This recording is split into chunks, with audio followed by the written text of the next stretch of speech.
All right, good morning, folks. My apologies for the delay this morning. Welcome to the coffee hour with Pearls. You'll hear more about what that is in a minute, but just a couple of housekeeping notes about today's presentation and also about the coffee hour moving forward. This is the last time we are meeting in this building, in the central building on 3rd Avenue. Next month, you all have a flyer in front of you. We will be on the campus of Sound Transit. In December, we do not have a coffee hour. That is a break that we do take over the holidays. And in 2020, we're excited to announce a partnership with Seattle Public Library, which means that they will have a space for us. The main library up here in downtown. Yeah. Yeah. On the 4th floor. More information to come. You'll get a flyer in the mail or by email or whatever your preference is. So today we have Pearls, and that stands for Program to Encourage Active and Rewarding Lives. And again, you'll hear more about that. But the reason I'm mentioning it now is because interpreters will just say that acronym and will not be de-abbreviating it every single time, just for ease of interpretation. This session is being recorded and carried live on Facebook, so if your friends weren't able to make it today, you can quickly text them and let them know that they can watch this program now or they can watch the recording later. My name is Lenny Orloff. I work with the Human Services Department here at City of Seattle. I'm one of the coordinators for the Age-Friendly Seattle program. And I will have some more information at the end that you can talk to me about, such as discounts for people who are over 60. It's called a Gold Card for Healthy Aging. Please stop by and talk to me afterwards. Now, without further ado, I'm going to turn it over to our presenters, Carl Kaiser and Suzette Tate. I'm Carl Kaiser, and this is Suzette Tate. And we are from the City of Seattle Human Services Department, Aging and Disability Services. And we both work in the Pearls program. Pearls program counseling for in-home counseling for people who are experiencing depression. So the Pearls program to encourage active, rewarding lives. The word lives ends with an S, and if anybody asks what the S stands for, it's the S at the end of the word lives. That's how it fits together. So Pearls, program to encourage active, rewarding lives, is an in-home depression management counseling program. And I'm going to talk to you about who the program is meant for, helping, and then Suzanne is going to tell you more about what the program is and what we actually do in our meetings in the home. Okay? So the first thing I want to say is depression management. The word depression has some negative stigmas in many people's minds. Depression, they don't want to, if a person is experiencing depression, they may not want to call it that. They may not want to say that's what it is. So I like to help people think about what are some other words people use if they want to say they're feeling. They don't want to say they're feeling depressed. They might want to use some other words. And I need some audience participation here. So what are some other words that people say instead of depression if they're feeling down or low? Sad is a good word, yes. What's another word they might say? Upset. They might feel upset. I feel upset. I feel sad. Any other ideas of good words? In a slump, feeling, I had someone last time I did a talk, they said, I feel blah. I just feel blah. So that's a good word for feeling depressed. So there's a lot of words that people use because they don't want to say that word depression because it has such negative thoughts and connotations. What we want to do is talk about what depression is, and the Pearls program approaches it from a more medical model. So it's not like, it doesn't mean like something like mental illness or something, but we approach it from a medical standpoint. So how can you tell if someone is feeling depressed? What do they look like? What do they talk like? Any input on that?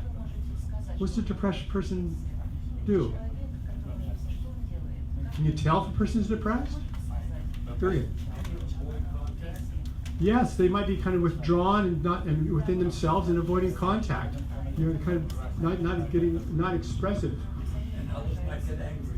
Some people might show anger. Their emotions come up and down, right? Emotional changes. Okay. Any other ways you can tell? What can you tell by looking at a person? How would they might look? What might there be the expression? Sometimes you don't even see them around anywhere. Uh-huh. And they're not activists. They're not active, they're not engaged, they're not involved, they don't go out and do things. They don't engage with people. Yes. Or if they do, Downcast eyes. Yeah, they're kind of a bland look on their face. Yeah.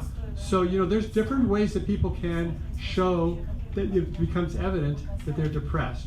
Their expression might be changed, their manner might be different, how they talk might be different, the way they act, the way they stay withdrawn. But it's just interestingly enough, some people try to cover up that they feel that way, and they might even become more engaged or show maybe superficial cheerfulness or happiness. Everybody kind of responds to that feeling of depression in different ways.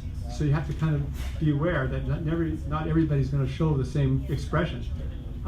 So, we talked about signs and indicators of depression. What might be some of the reasons a person is depressed, like an older adult? Why would people become depressed? Poor health, yes. More health, as people get older, there can become more and more health challenges, right? And the limitations that brings on. Maybe you can't do the things you used to be able to do, or if you do them, they're not as easy. It's much more of a process to get up and come here today. It can be really a big process. Hearing loss, yes. So that's another health condition. Difficulty hearing, limited with your sensory perception, limited sight, limited hearing. You don't feel things as well as you used to. Things just are not the same. Seeing some of these health conditions can really make a person depressed. How about some other ideas? well, perhaps they don't feel they're not supported by their family. They feel they're left alone by their family. They have children. Their children don't keep in contact with them or whatever it is. Sure, that's a good one. They all live their friends. Uh-huh. They're all alone now. The close friends are all Feeling alone? died one by one or whatever. Yes, those are all good reasons. So feeling kind of more alone because their family aren't keeping in touch with them as much as they used to. People move away. Or not at all. People pass away. People, other friends and family are having their own problems, and so too often people, as they get older, become more isolated because their previous supports aren't there anymore. They're not around. They're not having much social contact as they used to. Yeah. Financial concerns. Who have had lots of medical and have incurred thousands in debt. Uh-huh. And, it's really difficult. Sure, for financial concerns, more in debt because of the health problems. They have to pay even Medicare. You still have to pay 20% of the expenses. It's not like Medicare is for everything. And they also we talked about hearing and sight. Oftentimes Medicare won't cover some of those treatment interventions that we need. So, and then a person starts having financial problems because of that, and that can get you down. I mean, if you're on a limited income, and it doesn't change from year to year hardly at all, even though inflation is going up, and your bills are going up, that can really be discouraging. That can be a downer for people. Is that something? Yeah, I think it's even worse if somebody resettled into a different location. In other words, they have no friends, they have no awareness of the community around them. Sure. To relearn about themselves. Okay, yeah, if you have to relocate, and move out of the home that you've been in for most of your adult life, you have to change your location, go somewhere else, maybe even to another town. Maybe you have to move. Maybe you're from Seattle, but you have to move to a location where your children are, and it's someplace that you're not familiar with, and it's living in a much more confined setting, maybe a smaller apartment, with not familiar sites around, not the services are all different in different places. So having to adjust to a whole different environment, that can be discouraging for people. So here, and as I'm talking, I'm finding I'm using other words for depression: down, discouraged, sad. You know, feeling out of sorts. Some people say they're feeling out of sorts. All Quiet, that's despair. Yes, quiet despair, not talking very much, not interacting with people too much. Those are all signs. And in fact, that kind of leads to the next question is how does depression interfere with people's lives? How does it get in the way of experiencing things? Any thoughts? Less active. People Become less active.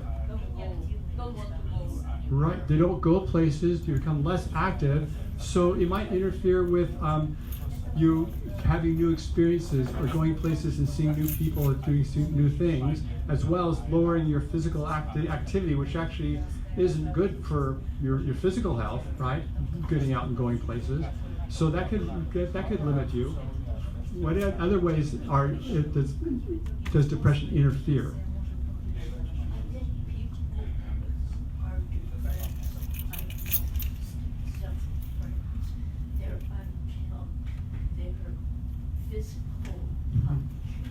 Oh, sure. Yes, so they're less likely to take care of their physical hygiene, their health, and what goes. So their grooming and physical hygiene, and wearing clean clothes or whatever, and then that goes along with maybe health care, too. Not taking as good a care of your health. So as we get older, people have more and more chronic conditions that need ongoing attention. Whether it's something like diabetes, where blood sugar levels need to be taken regularly, or some muscular problem you need to do physical therapy for, do some kind of treatment interventions. It's harder to feel a desire to do those kind of things if a person's feeling depressed, isn't it? And having to go and take blood sugar levels twice a day in some cases, or go see a doctor. There's been good studies that show that people who are depressed are less likely to get involved in taking care of their health, going into seeing their doctor and doing things like that.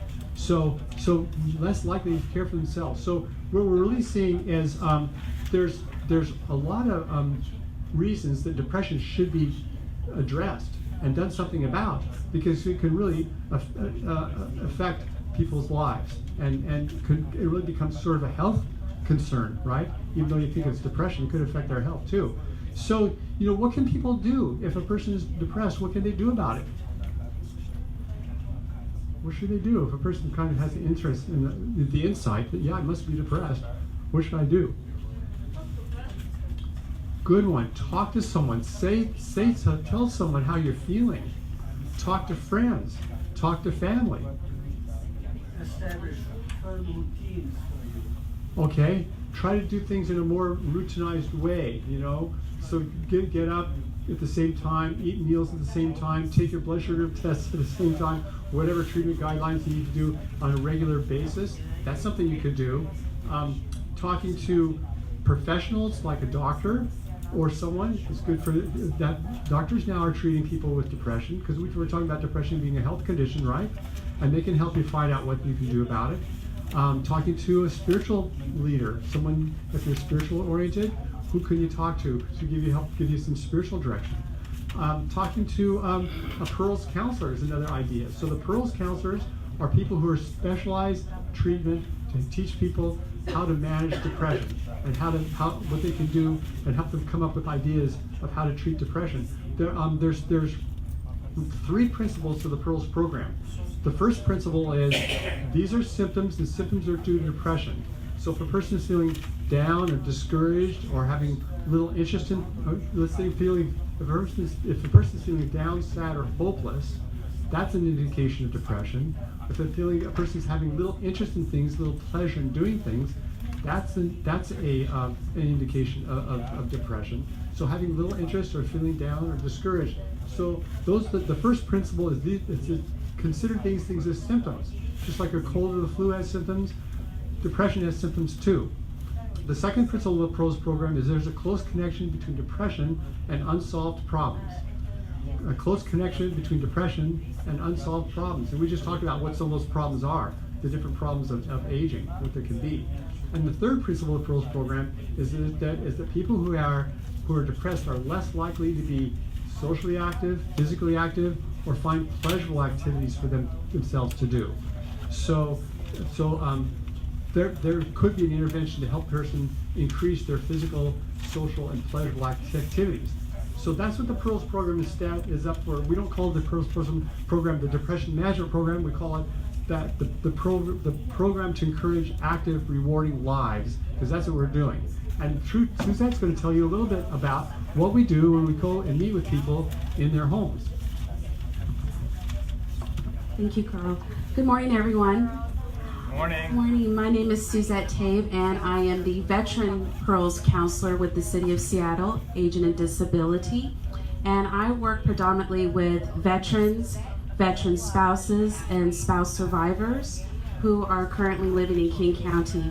So as Carl mentioned, I will explain to you a little bit more in depth about the program and who we serve. Carl offers his services to non-veterans, low income, those who are 55 and above, and I offer my services to those who are 55 and above who are specifically veterans, veteran spouses, and spouse survivors. And the reason I offer services to veterans is I'm a veteran myself. I was in the United States Navy, so there's a little bit more relatable to connect with the veterans who are out in the community. Our services are for specifically King County residents, not just Seattle. So that means we are able to travel to meet our clients in the home. That's another thing. We provide these services in the home because we recognize a lot of our clients don't have transportation needs. Some live very far out like Enumclaw or Carnation, so we will come to the home. Also, we provide this service at no cost to those who participate in this service. So this is free, this is in your home. Some clients actually prefer to meet in libraries or they like to meet in a cafe. But what we do is we come to the home to provide that service for that client. Now, as Carl's saying, we do experience working with individuals who are experiencing some forms of depression, and it can be life changes. And what the program offers is problem-solving treatment. Now, problem-solving treatment, we come into your home and we work out a problem, something specific. For example, I've had a client who, I believe you discussed about medication, the cost of medical bills. I've recently had a client who is a paraplegic and she's experiencing those bills of $2,000 a month for insulin for her diabetes. And of course, this is making her anxious. This is making her very down because she's low income. She does not have the resources to pay for it. So my position is not necessarily to make it all go away, but how to solve this problem. She said, okay, well, my goal is to see if I can find some type of discount or relief for these medication. So we go through the steps. We have the problem, the cost of medications. Goal is to find relief for the medication cost. Next step, we look into possible solutions. And we discussed many solutions. She talked about talking to her doctor, finding out if there's anything in the community for resources for her.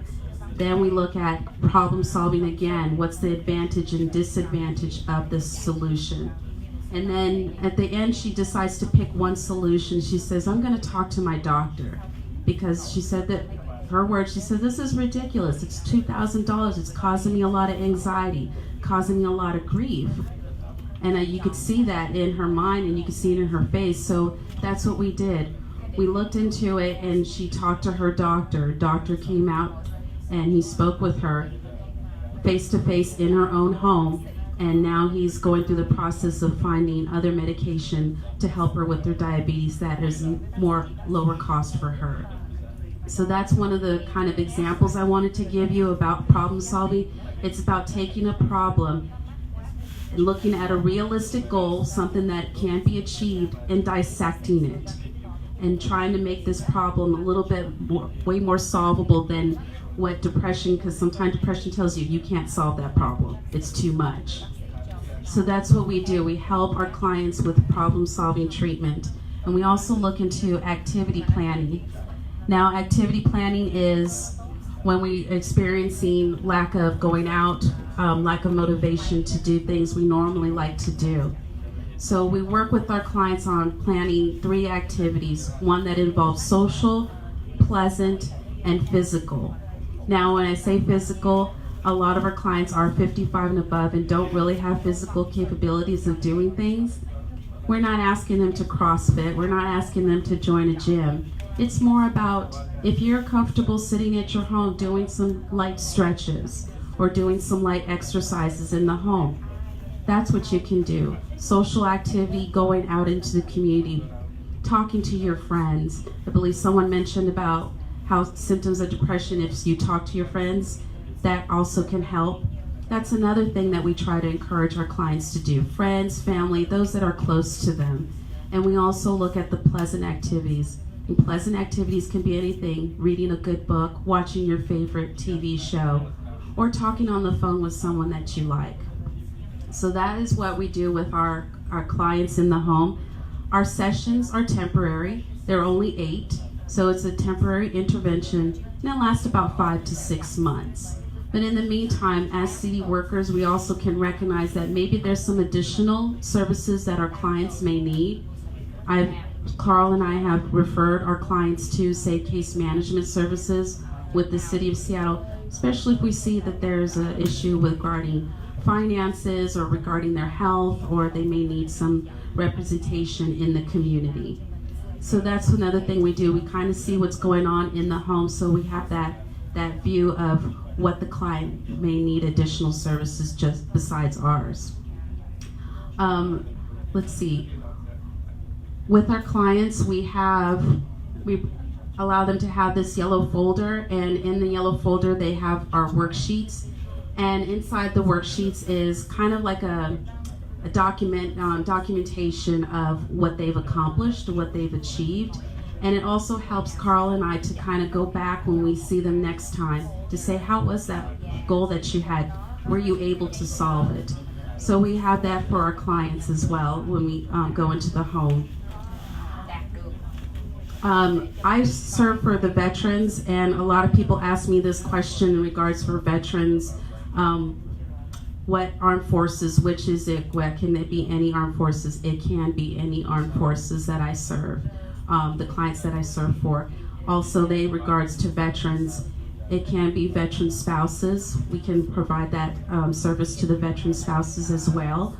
We can also provide the service to veterans no matter what the status of their DD-214, which is their discharge. So if the discharge would be honorable, other than honorable, or discharge, we can also provide services for that. And I don't ask what the status of their discharge is, because I know that some veterans don't like to disclose that information. So we go by the faith of what they tell me, that if they were in the military. Carl and I also receive clinical supervision with Dr. Snowden, who is a psychiatrist at Harborview Medical. We meet him twice a month to discuss our cases. But let it be known that all the cases that we discuss is confidential. We don't share what's going on with our clients, even with family members, unless our client gives that permission to us. Let me see if I'm forgetting anything here. Some of you may think that, okay, well, I don't need this. This might not be for me, but you might know somebody. You may know somebody who may benefit from our program. So even if it's not for you, spread the word. If you recognize that maybe one of your friends is, like you mentioned, not going out as much, not talking to people, you notice their body language has changed. We have our information there in the front. Feel free to pass that information on to them. We definitely will screen them. We screen them over the phone. And if they agree to meet with us, then we come into the home or wherever they choose that is comfortable for them. We come into the home and we do a further assessment to see if the program is available to that individual.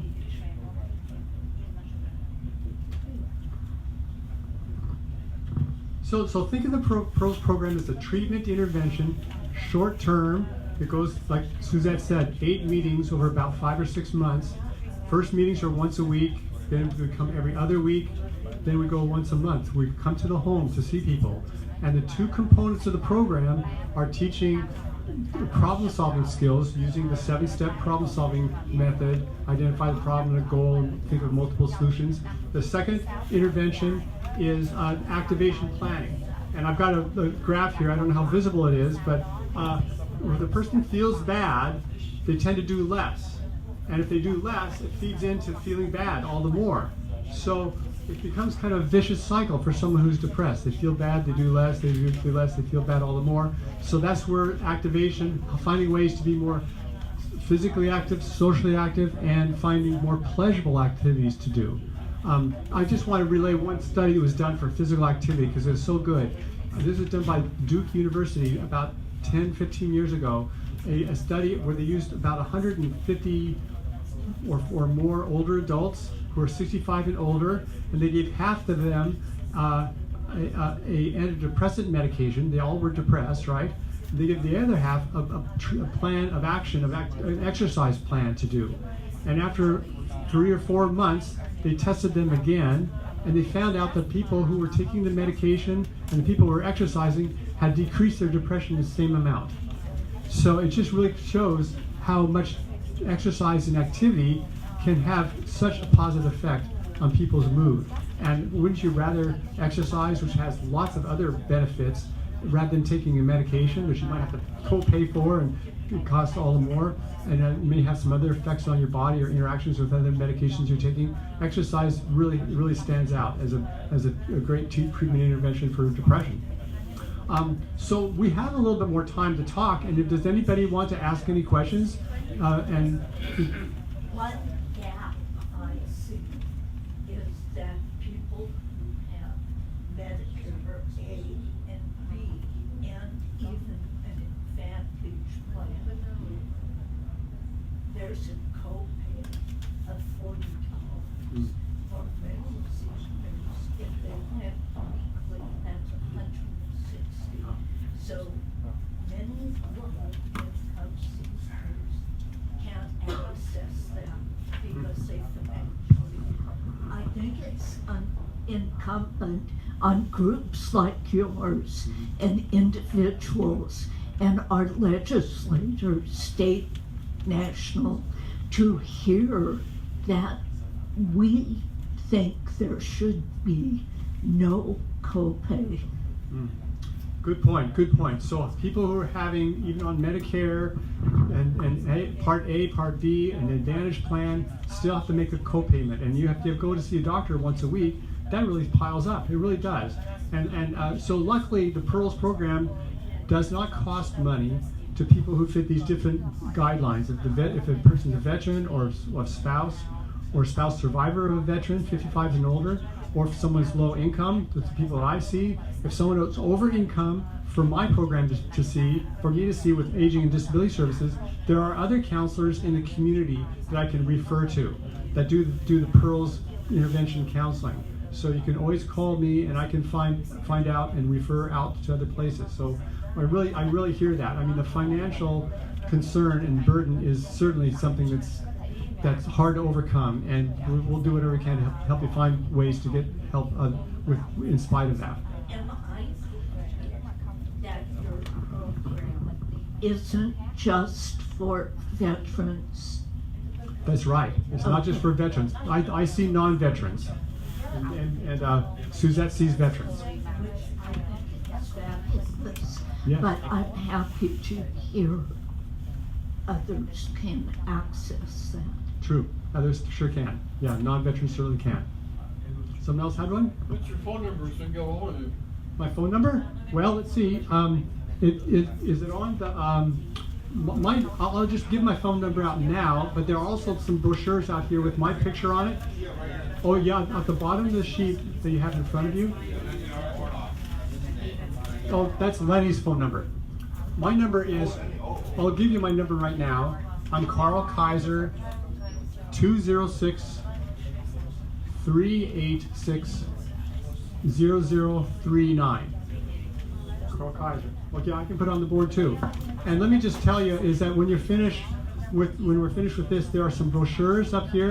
There's a flyer with my picture on it, a flyer with Suzette's picture on it. It has our phone number at the bottom of each of those flyers, as well as some other information about the Pearls program. There's information about depression on the table farther back, and there are two kind of testimonies of two clients that I saw years ago who talk about the Pearls program and it helped them. Cliff and Barbara, and their stories are listed there. So if you want to learn more about the program or help promote it with someone who might be interested in it, pick up a brochure.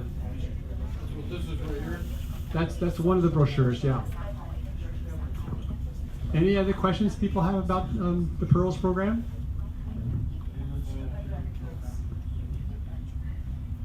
I don't know. Well, it might be simple.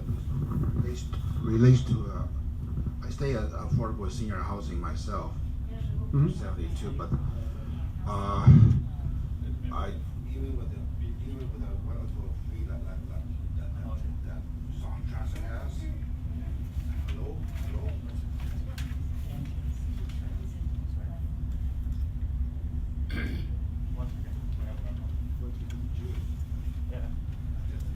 Lost the charge, John. Yeah. There we go. Excuse me. Sorry about that. Yeah, even it's wonderful that the Orca card has, not seniors can use $1, $1 for it, but it's only good for 2 hours. Oh. And we're limited money. If somehow just for seniors, an extra hour or two on the Orca card for seniors, or even just half a day or whatever you want to call it, that we can extend our hours. An extra $1 could go a long way, so we can spend extra time. Sure. Sometimes we miss it if we use the Orca card and we pass a 2 hour mark, they charge another extra $1 automatically. Because sometimes some of us are much slower than others, mobility issues and so forth. Go catch from the bus to transit to light rail and all that stuff. An extra hour or two could extend our possibility to be out longer. Otherwise, some of us seniors just don't want to go out at all, because unless we can do more than one or two errands that we need to do.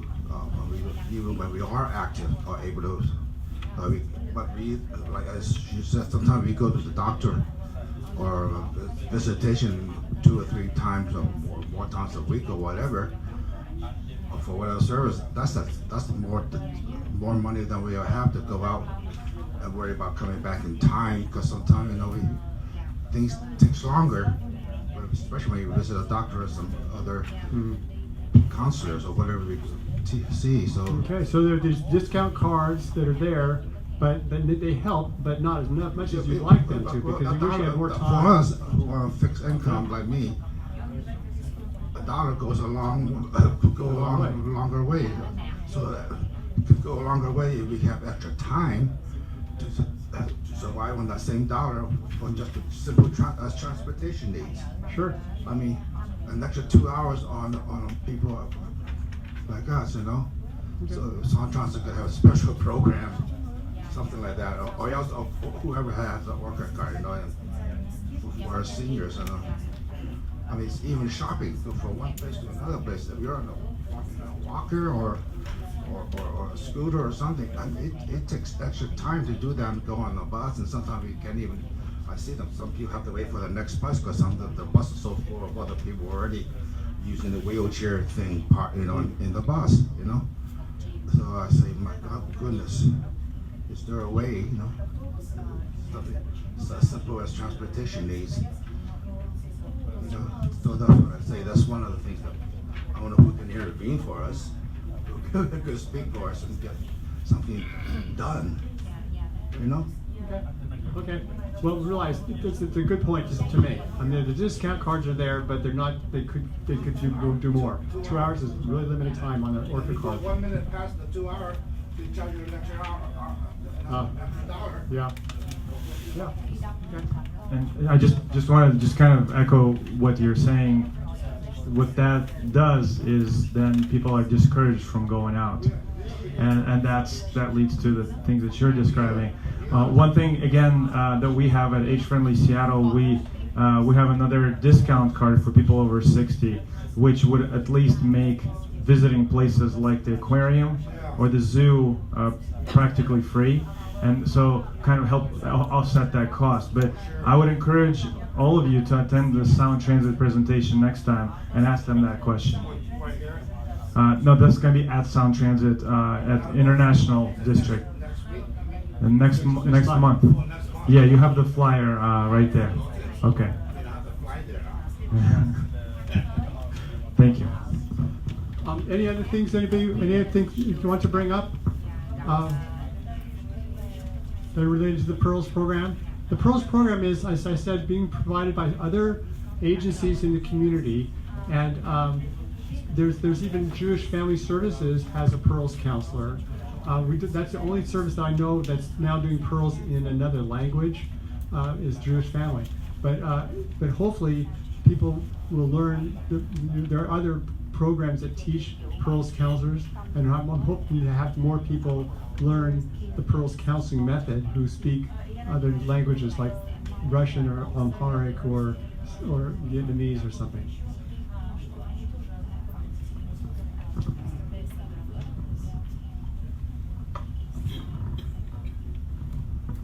I think that's all we have to say. You're sure welcome. Thanks for your participation and your interest. I'm glad to have your input to my questions.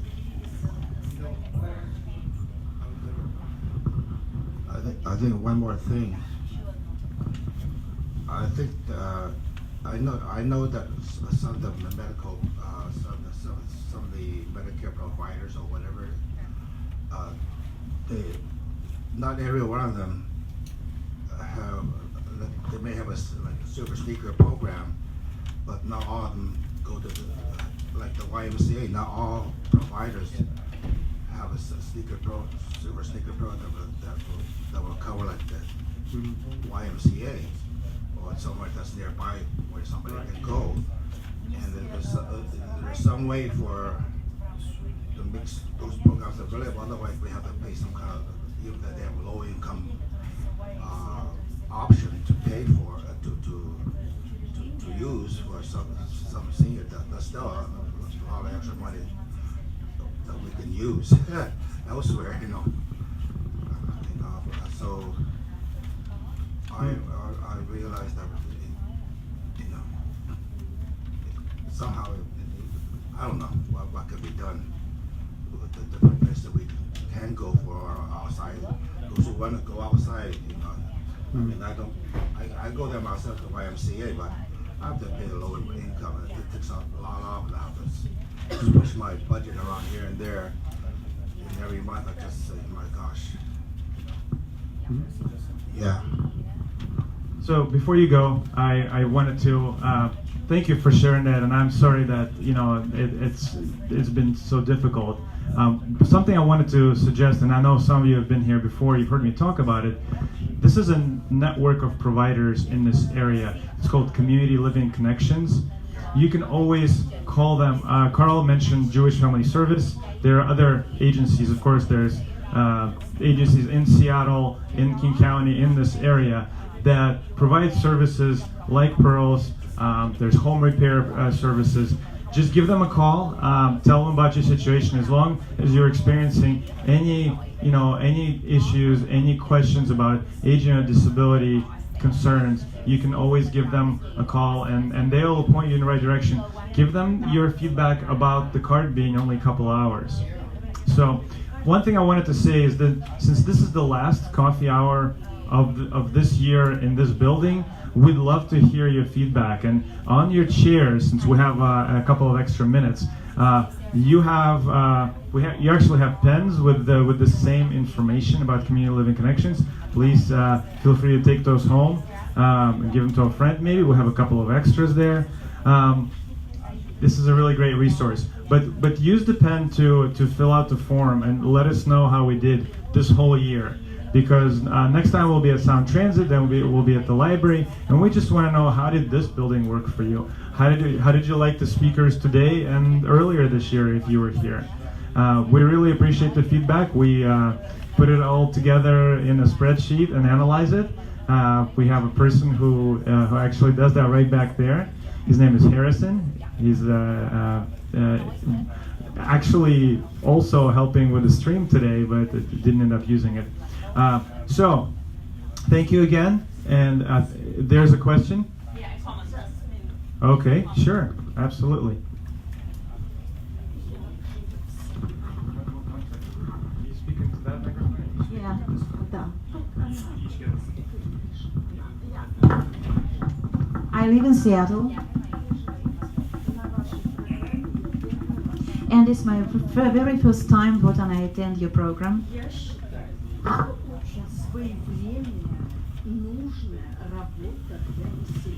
And I think that is a very timely, a highly needed program for the population, for the community that is in great demand.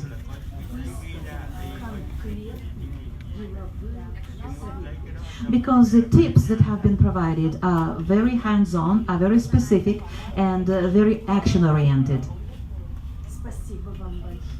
Thank you very much.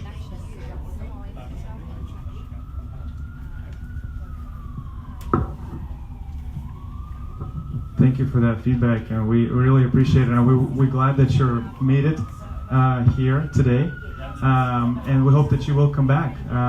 We try to provide interpretation whenever it's requested, so hopefully that is helpful. But do let us know ahead of time that you are coming. That is helpful, though it's not required. So with that said, I think our speakers are available for another couple of minutes.